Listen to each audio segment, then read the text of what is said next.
Ya. Simpang Ampik, Balai Panjang, Simpang Tigu, Kapal Lokoto. Pertama banyak uji menambang penumpang na indah itu membuat sakit kapal lo setorang kurang induk sambang merabu-rabu tapasok kini banyak ulit itu. Dicubu kian kamari minyak habis tengah jalan panambang minyak piti indah itu tapasok kini ponda pada kakak. Lamalang bana jadi si tukang uji kurang langang piti indah dapat kapulang anak maringit isangkunya apa nyoba cewek. Ikulah nasib si tukang uji namanya. Jadi harus dijalani di baa mestinya. Harus menerima apa wadodo. Ibarat orang bapantun rumah baru jendela kaca barang baru ya tu harga biasa 10 sekarang 5.000 aja. Yang jauh mendekat yang dekat menjauh balanju alhamdulillah indah balanju biasalah. Ibarat orang kalalo ka Solo ka Sawalunto ka Padang ka Bukit Tinggi kalalo picang ka Mato bi atas Sinta siap pagi ambil sabun langsung mandi. Jangan lupa gosok gigi, pakai minyak pewangi supaya harum sekali. Assalamualaikum warahmatullahi wabarakatuh. Bansi dah, lun dah. Ha? Bansi salayang. Pergi masuk tu. Ya. Oh, iya sadia. Dah kena dia dah jauh na.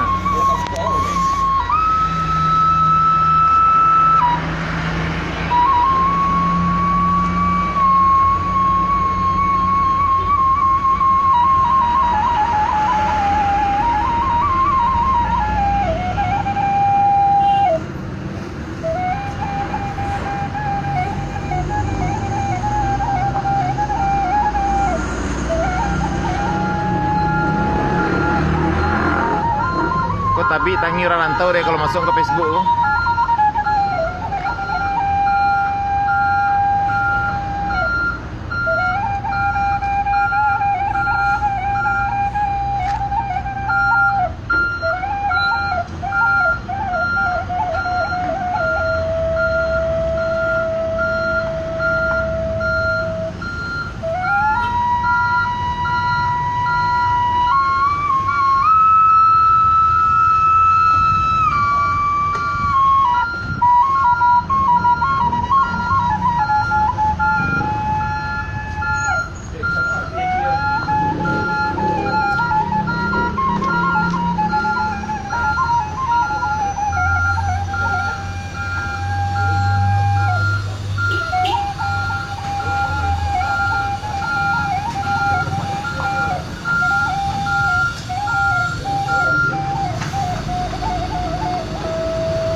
Jadi istilahnya ibarat no kawaso tari kata rata kabatu apa piman jual ladu tarasu pagi kita baik sudah dicari lain nasi sampai jadi.